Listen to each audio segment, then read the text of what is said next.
Citoyennes, citoyens, bonjour et bienvenue dans cette nouvelle vidéo de vacances. On espère que le mois d'août se passe bien pour vous et nous vous proposons à présent de revenir à l'Observatoire de Paris PSL pour vous donner une vue d'ensemble de ce lieu extraordinaire en compagnie de certains de ses membres. On remercie bien évidemment l'Observatoire ainsi que l'Association française d'astronomie qui nous ont offert cette opportunité. Sans plus tarder, je vous laisse apprécier cette virée exceptionnelle dans un lieu normalement fermé au public.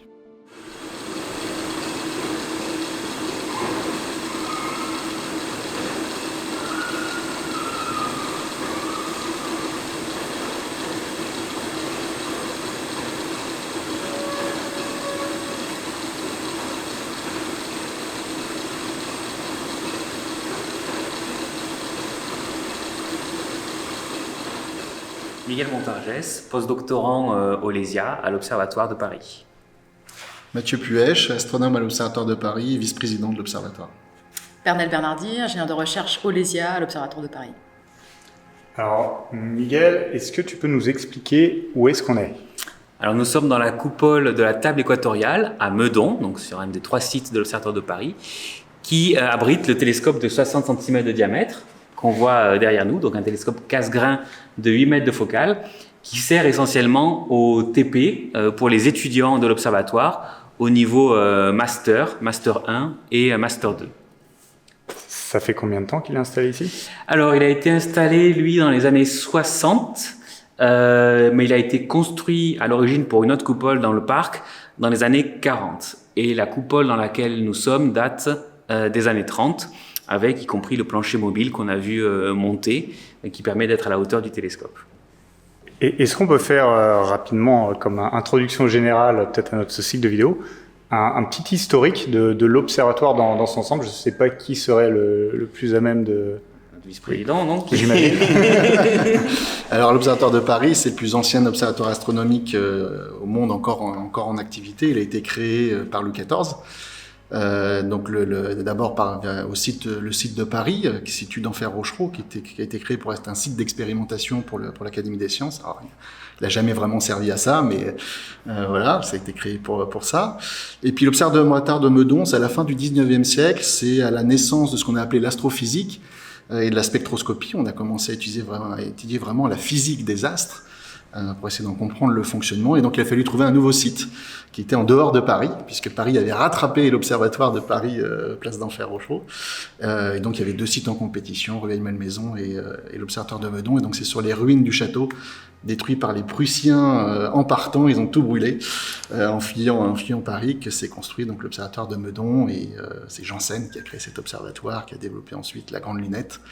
Voilà, très grande lunette, magnifique, 3e plus grande lunette au monde. Et puis après, le dernier site, c'est le site de Nancy, dans Sologne, qui lui s'est développé après la guerre, après l'invention des radars pendant la Seconde Guerre mondiale. On a ensuite pensé à les utiliser pour l'astronomie, et donc s'est développé un site de radioastronomie sur le site de Nancy. Et est-ce qu'on peut de la même manière résumer alors brièvement les travaux de recherche qui ont été effectués ici depuis cette époque ? Alors, il y a beaucoup de choses qui sont faites ici. L'Observatoire de Paris, c'est le plus grand centre de recherche en astronomie en France. C'est à peu près un quart des forces de l'astronomie française. Donc, on balaye un peu tous les champs de l'astronomie. Alors, on sort d'un exercice où justement on a un peu identifié quelles étaient nos forces et nos spécificités. Donc on est très actif dans le domaine des hautes énergies et de la gravitation, de l'étude de la gravitation, dans le domaine de l'étude des galaxies, la formation et l'évolution des galaxies, c'est vraiment un point fort de l'observatoire. Et puis le 3e, c'est l'étude des systèmes point planétaires, donc à la fois la planétologie et son extension vers l'étude des systèmes exoplanétaires. Et après, tout ça se décline en tout un tas de domaines où nous avons des spécificités assez fortes. Je pense à la mécanique céleste, à l'étude du milieu interstellaire, à la physique stellaire, à son lien avec l'astérosismologie. Voilà, tout un tas de domaines différents. Il serait un peu long de dresser toute la liste, mais voilà, une activité très, très, très, très riche, dans une région très, très riche aussi en termes d'activité scientifique. On est la première région en Europe en termes de production en astronomie. Et sur le site, il y a aussi toute une activité dédiée à l'exploration spatiale avec la production d'instruments pour des missions dont on a tous entendu parler. Alors à la fois le développement d'instruments pour l'espace, effectivement, pour l'exploration spatiale et d'instruments pour l'astronomie spatiale, mais également pour l'astronomie au sol. On développe également beaucoup d'instruments, notamment pour les télescopes de la génération actuelle, le Very Large Telescope notamment, au Chili, mais son successeur, l'Extremely Large Telescope, donc un télescope de 39 mètres de diamètre. Là on change un peu d'échelle, et donc aussi beaucoup d'activités pour l'astronomie spatiale et l'exploration spatiale. Ça c'est Pernel qui en parlera beaucoup mieux que moi. Tout à fait. Il y a des instruments de l'ELT qui vont être développés ici ? Absolument, on développe 2 instruments de l'ELT. On est impliqué dans un instrument qui s'appelle Mikado, qui sera une caméra qui permettra de faire des images dans le proche infrarouge. Et donc ici, à l'Observatoire de Paris, on développe son module d'optique adaptative, donc ce qui va permettre de corriger les turbulences de l'atmosphère, sans quoi les images seraient pas assez précises. Donc on est en charge de ce module-là. L'autre instrument qui arrivera un petit peu après, donc là on parle d'un instrument qui va arriver tout de suite, fin 2027, début 2028. Le second instrument, c'est Mosaïque, qui lui arrivera autour de 2032-2033. J'en suis d'ailleurs le co-responsable international. Et donc là, c'est un instrument qui va faire des spectres. C'est un peu différent, qui va vraiment étudier la physique des objets. On va s'intéresser à plein de choses passionnantes, le contenu en matière noire des galaxies distantes, les toutes premières galaxies, quels ont été leurs impacts dans l'histoire de l'univers. Voilà, tout ce genre de sujets passionnants. Sur le site de Meudon, est-ce qu'il y a encore des observations à vocation scientifique qui sont faites, ou on est devenu trop proche de Paris et c'est plus possible? Alors, il faut reconnaître qu'on est quand même devenu un peu trop proche de Paris. La pollution lumineuse est quand même importante, pas que lumineuse d'ailleurs, malheureusement, comme pollution. Et on a encore des observations solaires. Voilà, il y a un suivi qui est fait quasi quotidien du Soleil, de monitoring du Soleil. Pour le reste, on observe quasiment plus de manière professionnelle l'observatoire que ce soit à Paris ou au site de Meudon. En revanche, à Nancy, oui, là, on a un observatoire qui est encore à la pointe qui est à la pointe de la radioastronomie, avec des projets vraiment phares. Je pense à Nénuphar, notamment, qui est un précurseur du grand télescope, réseau de radiotélescopes SKA qui va se développer. Et là, on est vraiment à la pointe de cette technique de radio. Donc de la radioastronomie aussi. De la radioastronomie basse fréquence, absolument. Eh bien. Pernel, sur l'aspect plus spatial, exploration spatiale, donc l'observatoire a aussi une activité de ce côté-là. Il développe beaucoup d'instruments et puis parfois des satellites complets. On l'a vu tout à l'heure avec Picosat. Est-ce que tu peux nous faire un résumé global de toutes ces activités ? Oui, alors c'est pareil, ça va être assez compliqué quand même de refaire tout l'historique. Ça a démarré il y a longtemps, l'exploration spatiale ici. Donc l'Observatoire de Paris, à travers ses laboratoires, a participé, soit a été responsable scientifique et a construit vraiment des instruments ici. Donc moi je suis arrivée depuis 20 ans, donc il y en avait avant. Mais par exemple, j'ai commencé ma carrière sur le projet CORO, premier chercheur de planète extrasolaire européen, qui a eu le succès qu'on connaît. Donc une grosse partie de l'instrumentation a été faite ici au laboratoire, en partenariat avec le CNES et d'autres laboratoires français. Et puis après, on a eu beaucoup d'instrumentation dans le domaine des plasmas, avec Solar Orbiter, c'est ce genre de mission-là. Et puis en planétologie, on en a parlé un petit peu quand on a visité le centre technologique pour l'espace. On a vu la mission Mars 2020 sur laquelle on a fourni l'instrument SuperCam. Alors encore une fois, c'est pas l'Observatoire de Paris seul, mais l'Observatoire de Paris est quand même un gros contributeur de cet instrument, avec la fourniture d'un spectromètre infrarouge et puis des rôles clés en fait dans le projet.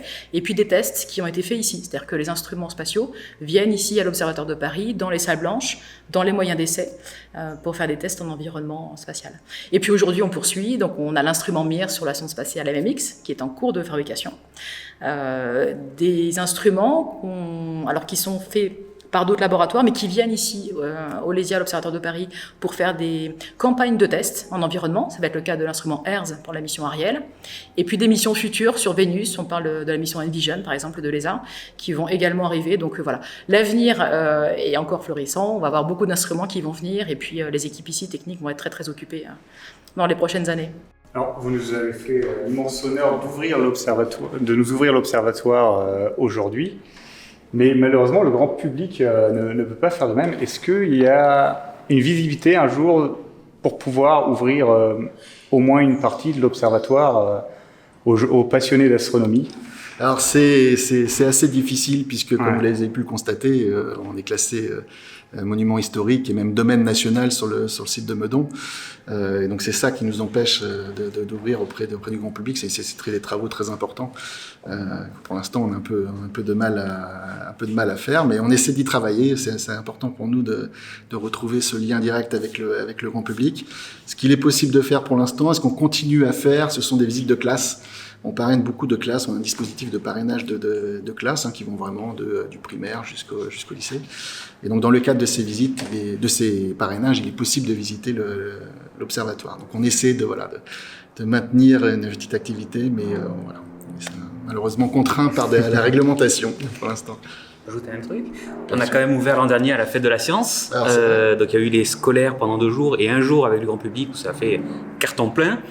Et normalement, ça devrait se refaire aussi cette année si la préfecture donne son accord. Donc ce sera en octobre, la semaine du 10-15 octobre, où il y aura une journée ouverte au grand public. Donc il faudra s'inscrire sur Internet pour venir. Et peut-être les journées du patrimoine à Paris. Mais bon, ça c'est encore en cours de discussion. Ce qu'on peut exploiter, c'est les espaces extérieurs en fait. Voilà. C'est-à-dire tant qu'on rentre pas dans les bâtiments, là on peut organiser des choses. Donc on essaie de le faire au coup par coup avec toutes les bonnes volontés. Et elles sont nombreuses à l'Observatoire, effectivement. Alors, j'ai une autre question pour les lycéens, étudiants qui nous regardent. Avec quel type de parcours on finit à l'Observatoire de Paris?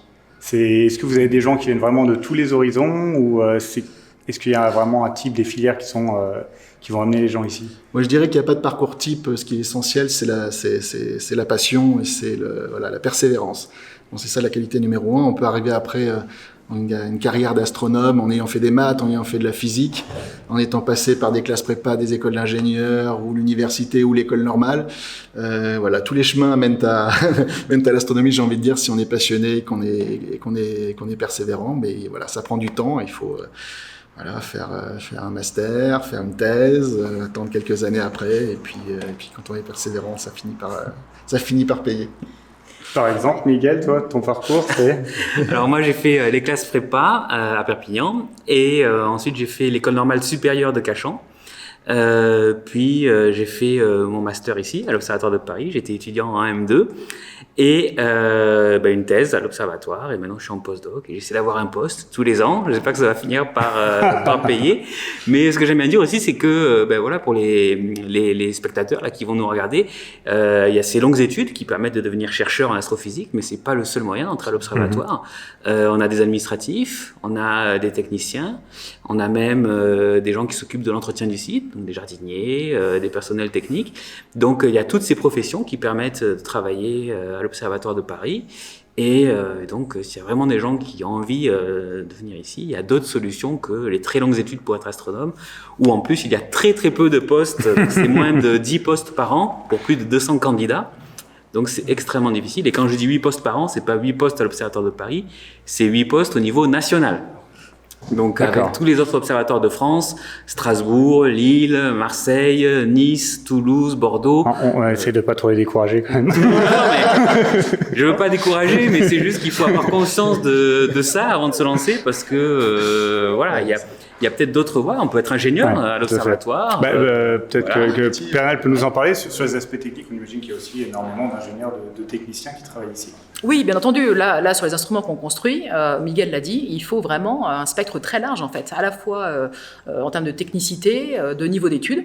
Donc, et je le dis, alors en fait, ça fait le lien aussi avec les gens qu'on peut accueillir. En fait, on reçoit beaucoup d'étudiants, de jeunes étudiants de 3e, seconde, par exemple, qui viennent faire leur stage de découverte. Et ils sont très nombreux à venir à l'Observatoire. Ça leur permet de découvrir tous les métiers qui existent, qui sont très nombreux, très variés à l'Observatoire. Et j'insiste toujours en leur disant que le niveau d'études est très variable. Parce que tu l'as dit, Miguel, il faut des administratifs, des techniciens, des ingénieurs d'études, ingénieurs de recherche. Et donc on peut faire des études plus ou moins longues et en tout cas aboutir et travailler, pour ce qui nous concerne en technique, concrètement sur des instruments qui vont être embarqués sur des sondes spatiales, sur des rovers. Voilà, donc c'est très variable et je dis toujours, si vous êtes motivé, venez. Voilà, c'est un beau message. Merci énormément de nous avoir accueillis. Belle conclusion.